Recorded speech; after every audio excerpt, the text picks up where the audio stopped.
Welcome. Let your body begin to settle. Whether you're here to sleep, relax, or simply listen, you're in the right place. Tonight, we journey back to a land where the wind howled across rocky shores, where the days were short and the winters long, to a world of fjords and frost, where stories of mighty warriors and dragon-headed ships are only half the tale. Because behind the legends of Viking raids and heroics lay a much colder, quieter truth.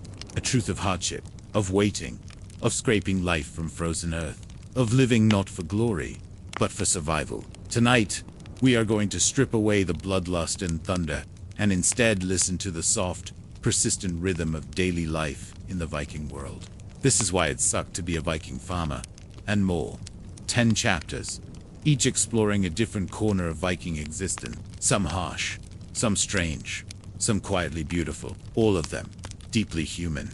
So now, allow yourself to drift back. Imagine the creak of a longhouse roof under fallen snow, the flicker of firelight dancing on wood, and the low hum of a life not lived in glory, but in struggle. Let's begin.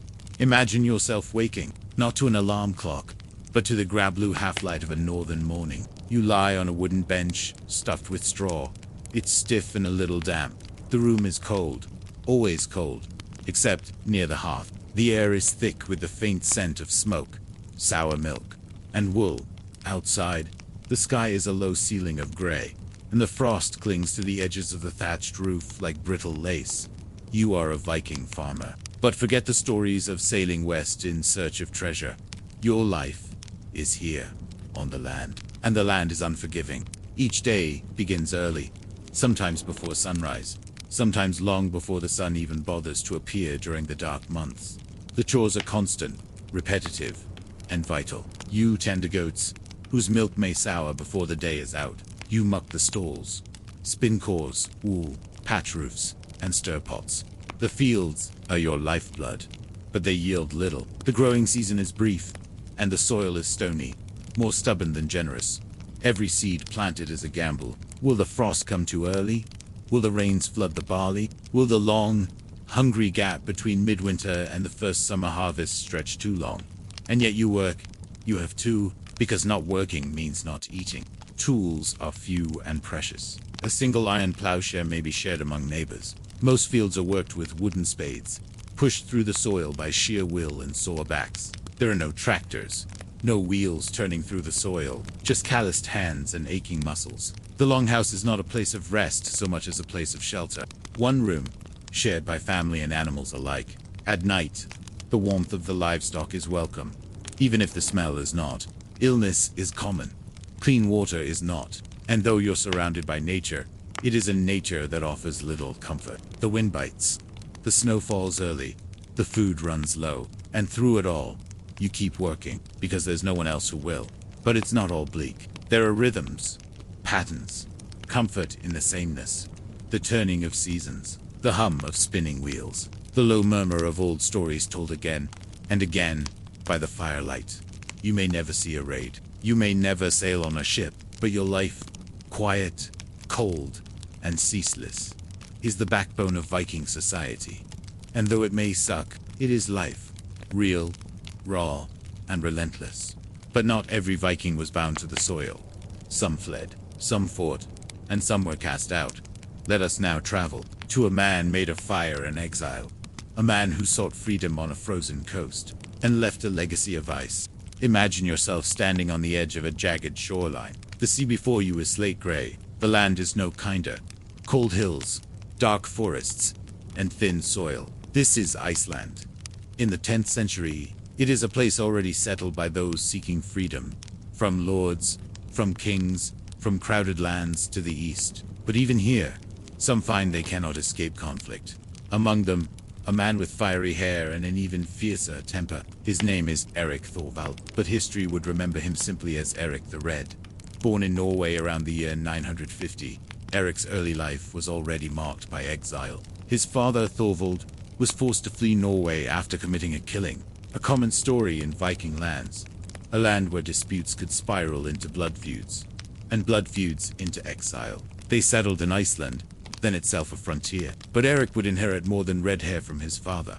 He also inherited trouble. After years of farming and trading, Erik too found himself at the center of disputes.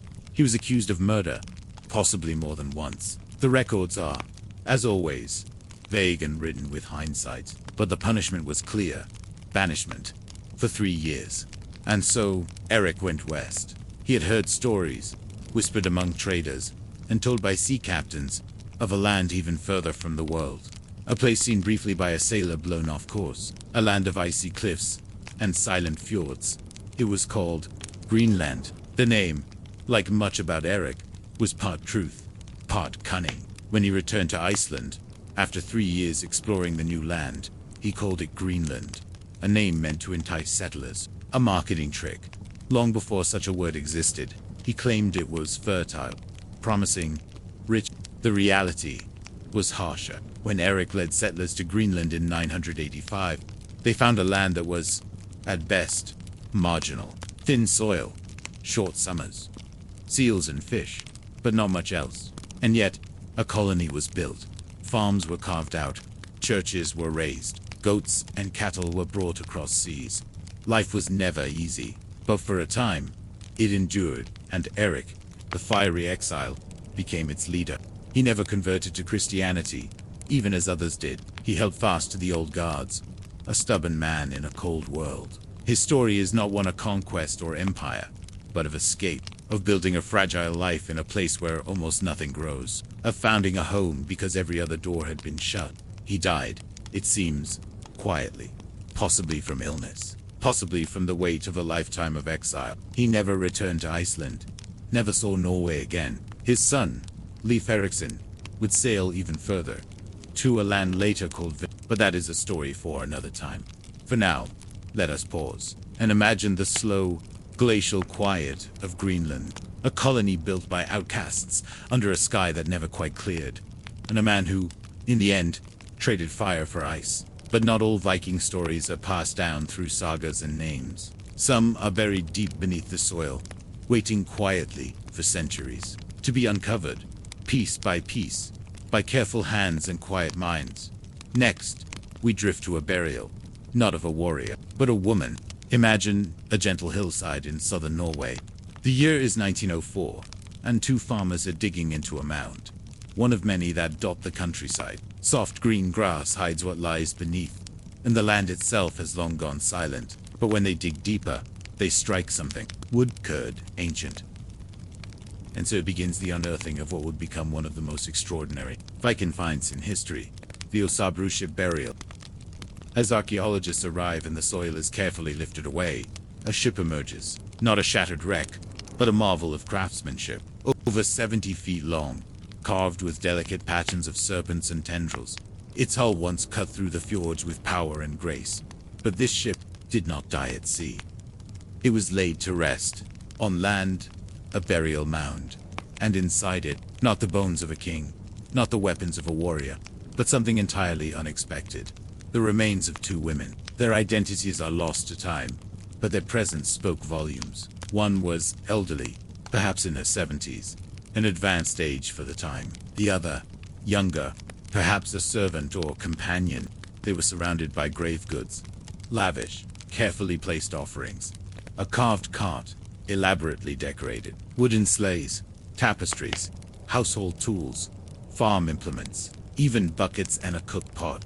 Wooden sleigh, tapestries, household tools, farm implements, even buckets and a cook pot, but no swords, no shields, no horned helmets. Instead, the burial was both grand and domestic, both ceremonial and humble. It challenged everything. People thought they knew about Viking life, about who mattered and how they were honored, For decades, scholars puzzled over it. Who was this older woman, buried with such care? Was she a queen? Who was this older woman, buried with such care? Was she a queen? A priestess? A landowner? Could she have been a Valva? A serious, powerful in both faith and fear? The tapestries found in the grave were unlike any others. Faded images that some believe depict rituals, processions, perhaps even magical rites. And yet, for all the questions, there are no clear answers. The grave had been robbed centuries earlier. Many of its riches lost. Many of its riches lost. The bones, too, had been disturbed, their DNA nearly erased by time. But what remains speaks softly of a different Viking world, one where status was not only measured in swords or raids, but in land, lineage, and perhaps spiritual power. The Oseberg ship, carefully preserved, now rests in a museum in Oslo. Its long, sinuous frame gleams under museum lights, each carved curl a silent echo of its former glory. If you were to stand before it, you would see no name, no epitaph, only a vessel for a voyage into the next world. Imagine it, for a moment, sailing not through stormy seas, but through the fog of memory and forgetting. The gentle creak of its hull, the hush of oars in the water, the quiet dignity of a life honored in death. The quiet dignity of a life honored in death. The Oseberg burial reminds us that Viking history is not only written in battle, but buried in silence. We've seen the life of a farmer, the exile of a man, the mystery of a grave. But what of those who dined on silver platters, while others spun wool in the cold? Let us now turn to the longhouses of the elite, where poetry, politics, and fashion met beneath a smoky roof. Imagine a long hall built of timber and turf, its roof steep and thatched, its walls hung with woven tapestries. Inside, the air is thick with the scent of smoke, pine resin, roasted meat, and the faint musk of damp wool. This is the home of a Viking jarl, an elite landowner. Not quite a king, not merely a farmer, somewhere in between. His longhouse is not just a shelter from the cold, it is a stage, a throne room, a dining hall, and a center of power. Here, the elite of Norse society gathered not to plow or herd, but to feast, to plot, and to perform.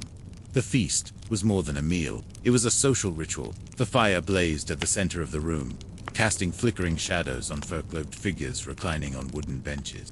Trenchers of bread, hunks of meat, and bowls of buttery porridge passed from hand to hand. Horns of mead and ale, brewed from honey and herbs, were raised again and again. And between the courses, poetry, not written, but spoken, not idle, but vital. The Skald, a court poet, stood before the gathering and his verses honored Jarl, mocked his enemies, praised the gods. It was not entertainment, it was reputation, frozen in rhythm and rhyme. Imagine the Skald's voice, steady and measured, weaving metaphors like thread into tapestry. In the firelight, every word mattered. Memory was the archive, the mind, the page. The elite wore their wealth, cloaks trimmed in fur, brooches of bronze and silver, belts decorated with imported glass beads or riveted iron. Those who had traveled to Byzantium, to Frankish courts, brought back silks, spices, strange coins. Owning these things was not only status, it was proof that your reach extended beyond the few. But being a Jarl was not a life of leisure. It was a delicate balance. You ruled through gift-giving and favor. You kept loyalty by providing food, shelter, protection. Your hall was a refuge to your retainers, your warriors, your guests, and you were always being watched, judged by how generous you were, how fair you seemed, how wise your decisions. At times, even the elite lived precariously. Raiding was not always glorious. It was often desperate. Riches came, yes, but so did rivals, enemies at home, ambushes abroad, shifting alliances. Bad harvests could bring down even the wealthiest household. To live at the top was to host constantly, give generously, and never show weakness. And in those long, candlelit nights, as the Skald recited tales of Odin or remembered fallen warriors, the Jarl listened with careful ears. The poetry might praise him, or both. In the quiet between verses, you might hear the creak of the roof beams in the wind, the shuffle of servants tending to meat and drink, the low breath of a bard gathering his next line. Here in the Longhouse, power lived not in shouts or swords, but in words, in presence, in ceremony. And as the fire burned low, and the night deepened, even the elite felt the chill of the north pressing against the walls. So far, we've glimpsed the adults of the Viking world, the farmers, the exiles, the young. But what of those who were just beginning life, who had not yet lifted a plow or held a sword? Next, we turn to the quiet hardships of childhood, a world of ashes, ice, and uncertain futures. Imagine yourself much smaller now, perhaps 5 or 6 winters old. The longhouse looms above you like a forest. Shadows flicker from the central hearth, and the air is filled with the mingling scents of smoke, wool, and dried fish. There are no toys scattered across the floor. No lullabies sung at bedtime. Childhood here is not a stage to be protected. It is a path to responsibility from a very early age. Viking children worked. If you were a girl, your hands might already be learning the feel of wool spinning thread beside your mother. You might be tasked with tending the fire, feeding livestock, or hauling water from a frozen stream. If you were a boy, you might be helping your father or older brothers in the field, turning soil with a wooden spade, driving sheep across rocky pasture, repairing fences with numbed fingers. There were no weekends, no holidays, only seasons. Each task taught you the rhythm of Viking life, a rhythm both relentless and deeply rooted in necessity. Schooling, as we think of it, did not exist. You learned by watching, by doing, by being corrected, not always kindly, by those older than you.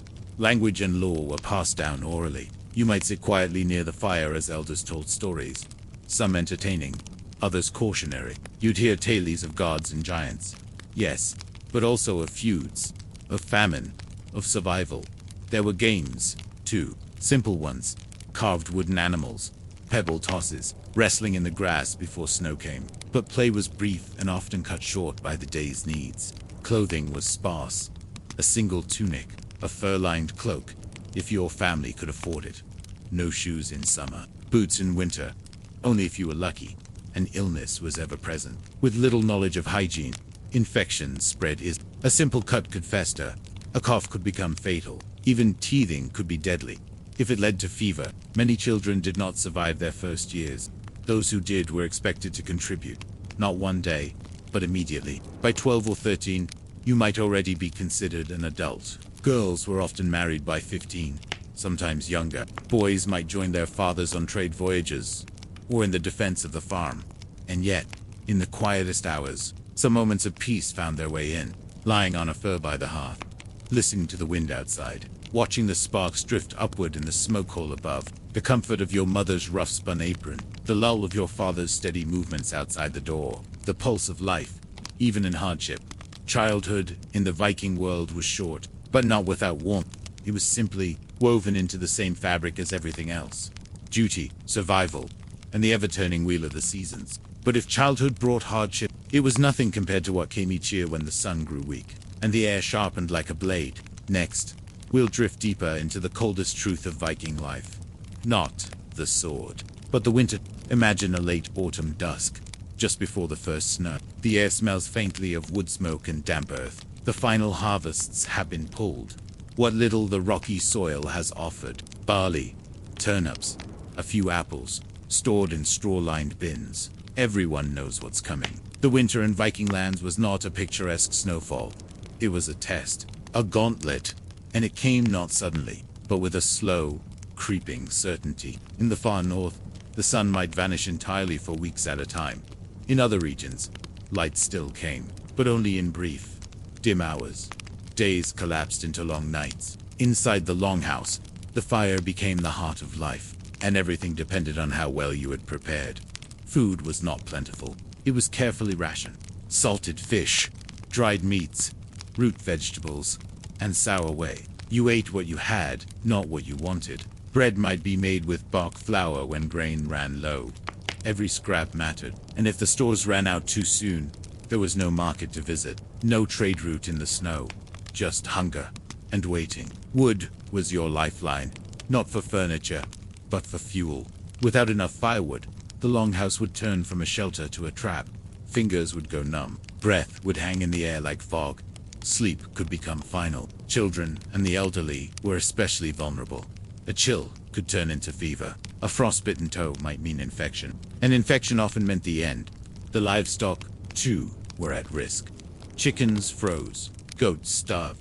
Cows that had provided milk through the summer now needed care, warmth, fodder, and sometimes became food themselves if survival demanded it. The longhouse was crowded now. More bodies inside meant more warmth, but also more tension. Tempers could flare. The air grew stale. Hygiene slipped. Illness spreads. There were no medicines, beyond herbs and ritual.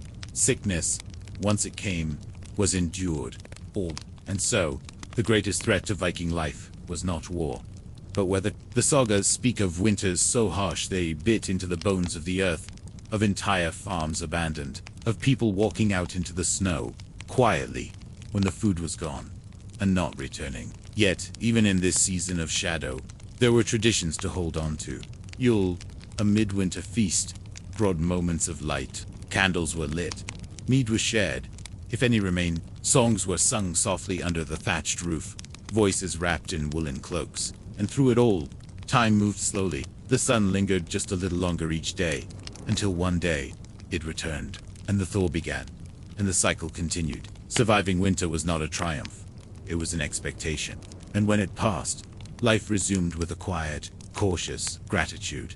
Fields were cleared, seeds were counted, and the rhythm continued. But for some in Viking society, there was no warm hearth, no longhouse, no protection from the cold. They were not farmers, nor young. They were thralls. They enslaved. Imagine again the Viking longhouse. The fire glows softly. The Jarl reclines, drinking warmed mead from a horn. The skald resets poetry. But not far from the fire, crouched near the wall, someone works quietly, stirring a pot, mending a cloak, scraping fat from a hide.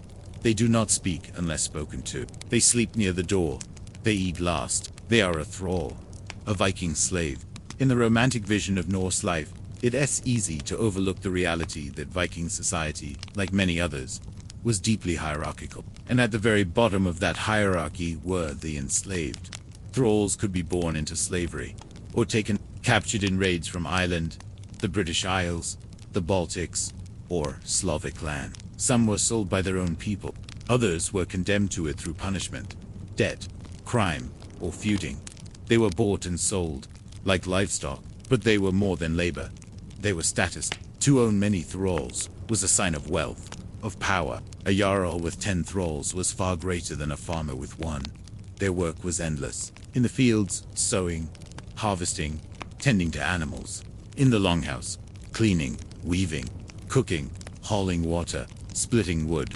They had no right to refuse. Their bodies were not entirely their own. They could be punished, moved, bred, or traded at their master's will. Some were treated relatively well, even allowed to marry other thralls. Marriage is not legally binding. Others were used cruelly, discarded when no longer useful. And yet, in many sources, thralls are almost invisible, rarely named, rarely described, mentioned only when sold, freed, or punished. In some cases, a thrall could be freed by will of the master, or through saving enough to buy their freedom, a slow and rare possibility. Once freed, they became Lysingi, a freed person, but even then, they did not become fully equal. Social stigma lingered, and yet, the economy, even Viking expeditions, depended on them. On farms, thralls helped bring in the harvests that fed entire households. On ships, some may have rowed. In towns, they ran errands, cooked for traders, worked market stalls for their masters. Some were craftsmen, trained in skills their owners could profit from. Their presence was everywhere, yet their stories, almost nowhere.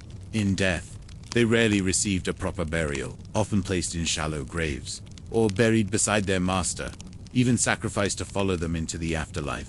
One grave in Denmark revealed a woman laid beside a higher status woman, with a broken neck. A chilling silence surrounds them. Imagine now a cold dawn, a thrall rising before the rest of the household, kneeling by the hearth, feeding the fire, preparing food she will not taste, her fingers raw, her eyes low. This was life for many. Not glory, not raids, not freedom, but quiet endurance beneath the foot of a society built on layers. And yet, not every Viking woman was a thrall. Many stood with quiet authority, managing land, negotiating marriages, keeping households together. Next, we step into their world.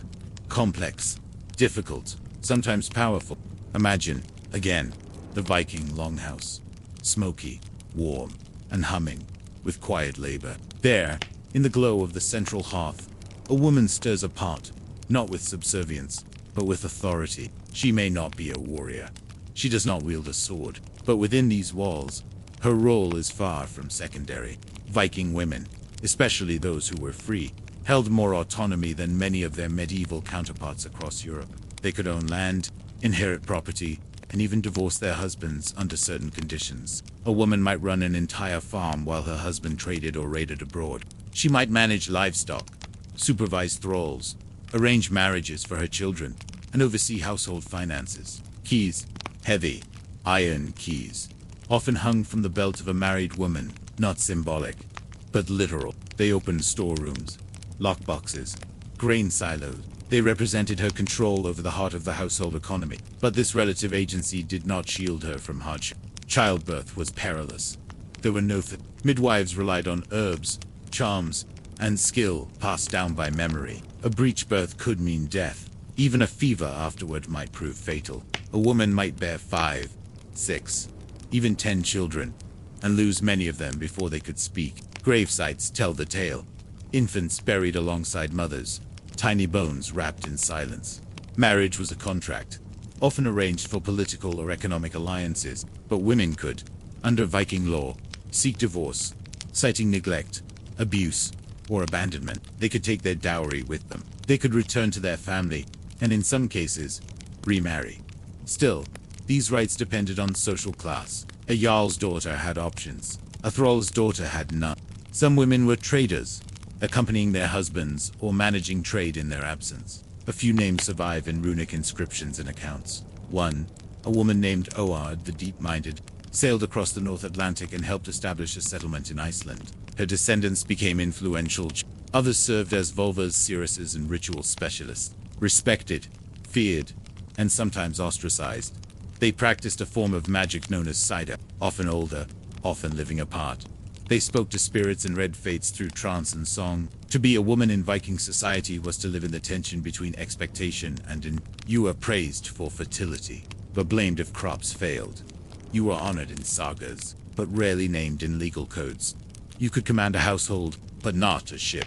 And yet, in grave after grave, we find evidence of women buried with care, with wealth, with symbols of esteem, brooches, rings, keys, weaving tools, and sometimes weapons. Perhaps they held quiet power, not loud, not sung in skaldic verse, but lasted. So now, picture her again, the woman by the hearth, stirring a pot with quiet authority, her hands calloused. The keys at her waist chime softly as she moves. She is not the Viking of legend, but she is the Viking of reality. But what of the world these women, men, and children believed in? Not just gods and goddesses, but dreams, warnings, spirits in the trees, whispers in the wind. Next, we drift into the unseen, the sacred and the strange. Close your eyes and imagine a night without electric light. No lamps, no candles in every room, just the flicker of the fire and the pale light of the moon spilling through a smoke hole above. The world outside the longhouse is dark, and in that darkness, the Vikings believed, lurked much more than animals or cold. In the Norse worldview, the unseen was everywhere, a constant presence shaping fate, fortune, and fear. Yes, they worshipped gods like Odin, Thor, and Freya, mighty figures of storm and wisdom and war. But these were not distant deities. They were close, personal, and unpredictable. Prayers were whispered before harvests, offerings left in forest clearings, sacrifices, sometimes of animals, sometimes more, given to win favor or ward off disaster. And yet, it wasn't just gods they feared.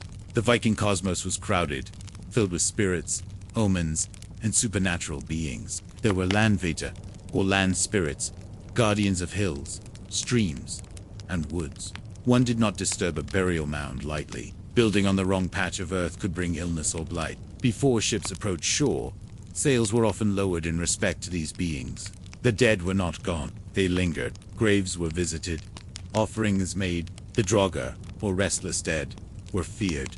Figures of folklore who could rise from the grave and trouble the living. Some believed they guarded treasure. Others that they returned out of anger or unfulfilled oaths. Burial rites mattered deeply. A body not properly interred might return. Objects placed in the grave, weapons, tools, food, were not tokens, but necessities for the afterlife or to appease the spirit within. Dreams, too, held power. A vivid dream might foretell a storm, a death, a birth. People spoke of dreams where ancestors spoke warnings, or where animals appeared as messengers. A wolf, for instance, might signal betrayal.